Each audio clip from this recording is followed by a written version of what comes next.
Modern wealth does not look like it used to. The richest individuals in America often do not build their fortunes primarily through salaries, dividends, or ordinary taxable income. Their wealth is, more and more, stored in appreciated equity, things like founder shares, public stock, private company interests, options, and other claims on corporate value. The thing is, that value can rise for years without being taxed as income. It can be borrowed against, it can be deferred, and it can often be relocated, timed, or structured around the limits of ordinary tax systems. Traditional wealth tax proposals try to respond by taxing the individual holder of that wealth. But that approach immediately runs into familiar objections. The person may move, valuation may be contested, the tax may appear personally targeted, and critics can frame it as punishment for crossing an arbitrary net worth threshold. There's another way to think about the problem. Instead of chasing individual billionaires after corporate value has already been transformed into personal equity wealth, public law can attach a small claim to the corporate value itself. The tax should follow the company's real economic footprint: where it sells, where it employs people, where it uses public infrastructure, where it benefits from legal protection, and where it draws value from a population, workforce, and market. This is the basic idea behind a new kind of equity tax. The proposal itself is actually pretty straightforward. Large corporations would owe a small, jurisdictionally apportioned equity charge, and that's based on the portion of their market value that's connected to a state, country, or some other taxing jurisdiction. Instead of paying this charge in cash, the companies that are covered could meet the obligation by issuing newly created, non-voting shares to the public. Then, those shares would be sold over time through an independent, rule-bound process, and the proceeds would go toward public purposes. The purpose here isn't to punish companies for being successful. Instead, it's to recognize that corporate market value isn't created by shareholders alone. It's actually built through a much broader system. Customers, workers, roads, courts, schools, universities, infrastructure, public research, stable laws, financial markets, and, of course, the communities where these companies operate. If private shareholders get the upside of that system through rising equity values, then the public should receive a modest equity participation in the value that its own jurisdiction helps sustain. This is not a conventional wealth tax. It does not begin with a person's net worth. It does not depend on whether a founder lives in California, New York, Texas, Ireland, Singapore, or anywhere else. It does not force an individual to sell personal assets. It does not require the state to decide whether one billionaire's art, private stock, real estate, or personal holdings are worth a certain amount. Instead, it begins with the company. A public corporation already has a market value. It already issues shares. It already relies on markets, labor, consumers, infrastructure, and legal systems. If a company derives a meaningful portion of its value from a jurisdiction, then that jurisdiction may fairly ask for a small equity-based contribution from the corporate value generated there. Now let's get into how this actually works in practice. The core formula could be framed as follows. Covered equity value equals average market capitalization times jurisdictional apportionment percentage. Now, the apportionment percentage would be based on concrete measures of connection to the jurisdiction, especially sales and payroll. Sales show where the company is monetizing a market, and payroll shows where the company is using labor to create value. A blended formula could place greater weight on sales because sales are harder to move artificially, while still recognizing payroll as a meaningful source of value creation. For example, a jurisdiction might use a formula such as 70% sales share plus 30% payroll share. A company with 10% of its sales and 5% of its payroll in a jurisdiction would not be taxed on its entire global value. It would be taxed only on the apportioned portion connected to that jurisdiction. That distinction is really essential. The proposal is not a claim on all corporate value everywhere. It is a claim on the part of corporate value fairly connected to the public market and productive base of the taxing jurisdiction. The tax would be payable in newly issued non-voting shares. That feature is actually central. A normal cash tax can become an operating cost, and it may pressure hiring, investment, prices, or short-term business decisions. An equity-paid tax works differently. It does not require the company to drain cash, sell assets, or reduce payroll. Instead, it dilutes shareholders just a bit. The burden falls on equity value, which is precisely where these days modern untaxed wealth is often stored. This also ties the public claim to the company's actual value. If the company remains valuable, the public shares participate in that value. But if the company's value falls, the public recovery falls as well. The state isn't imposing a fixed cash burden that could crush a company during a downturn. Instead, it's receiving a small equity slice whose value rises and falls with the company itself. That's what makes the tax self-scaling. All right, now let's talk about how this approach interacts with market dynamics in private companies.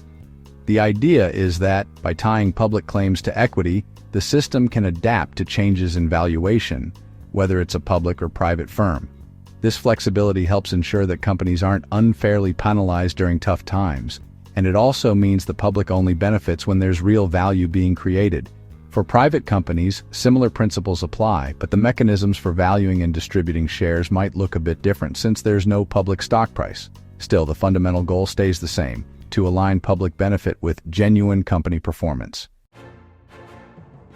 If a company is truly worth what the market says it is worth, then a small public equity charge is affordable. But if the valuation is inflated by speculative enthusiasm, buyback-driven share price effects, or market bubbles, then the public claim adjusts with the correction. The tax doesn't need to pretend that every dollar of market capitalization is permanent. It simply says that, while the market is assigning value, the public should receive a modest claim on the value connected to its jurisdiction. The proposal also helps answer the problem of buybacks. In recent decades, corporations have often returned value to shareholders through stock repurchases rather than dividends. Dividends create taxable income, but buybacks can increase share prices and concentrate shareholder value while allowing many shareholders to defer tax. A public equity charge would operate as a counterweight. If companies use corporate resources to increase equity value, the public receives a small offsetting equity claim through dilution. The result is not anti-business, it is anti-free riding. It says that corporations should not be able to transform jurisdictionally supported value into shareholder wealth, while the public system that helped produce that value struggles to fund healthcare, education, infrastructure, courts, research, and basic public services. The proposal should begin with very large publicly traded corporations. Public companies have transparent market prices and an established mechanism for issuing shares. Private companies present a harder problem because their valuations are less transparent and their shares are less liquid. That difficulty should not be ignored, but it should also not be treated as a fatal flaw. For private companies, the better rule is deferred attachment. A large private company would not necessarily owe an annual equity charge based on disputed private valuations. Instead, the public claim would attach at major liquidity events: an IPO, direct listing, acquisition, merger, major tender offer, large secondary sale, or other transaction in which private value becomes market recognized and liquid. The charge would be calculated using the transaction value and the company's trailing sales and payroll apportionment. Let's talk about how all of this actually gets put into practice and what it really means in the end. Implementation is where ideas meet reality. The process needs to be clear, predictable, and, most importantly, fair.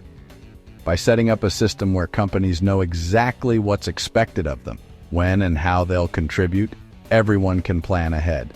The conclusion is pretty straightforward. With the right structure in place, we can ensure that both public and private companies contribute their fair share, supporting the broader economy and society as a whole. In other words, public companies pay periodically. Private companies pay at liquidity.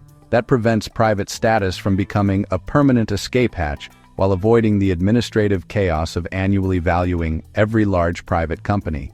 A firm may choose to stay private, but that choice carries its own costs.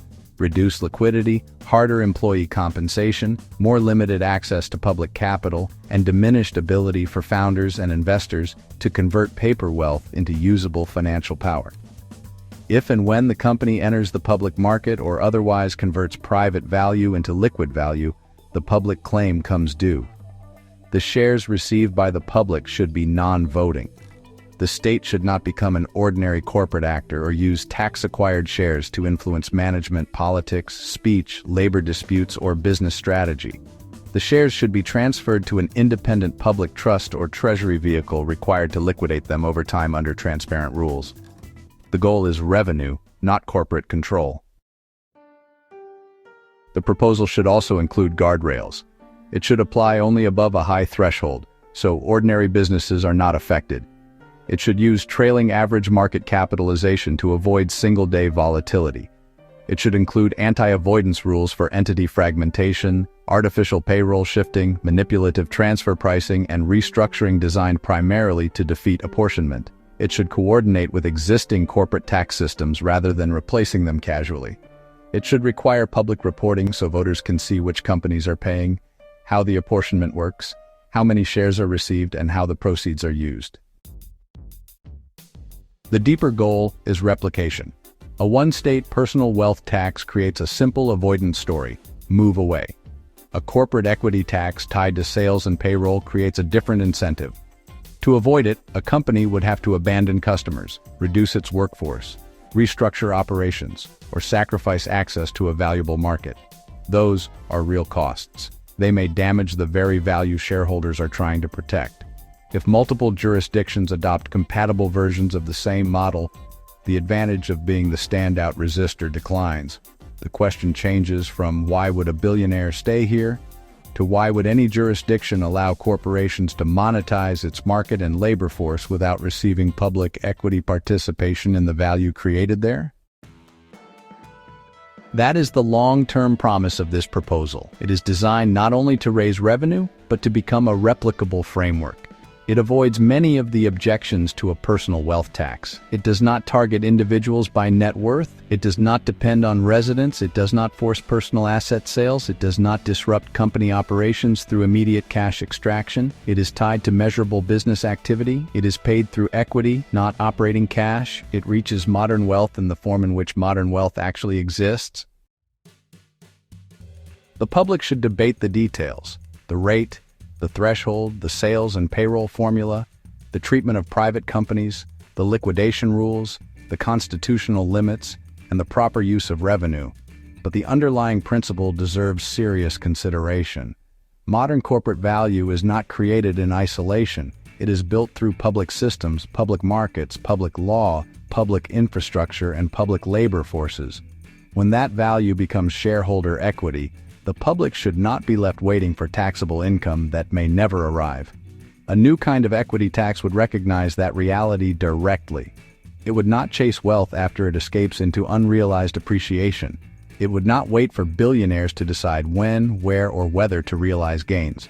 It would attach a modest public claim to the corporate equity value generated through participation in a jurisdiction's economy. That is the essential shift. From taxing the billionaire after the wealth is hidden, deferred, borrowed against, or moved, to taxing the corporate equity value at the source of its public support.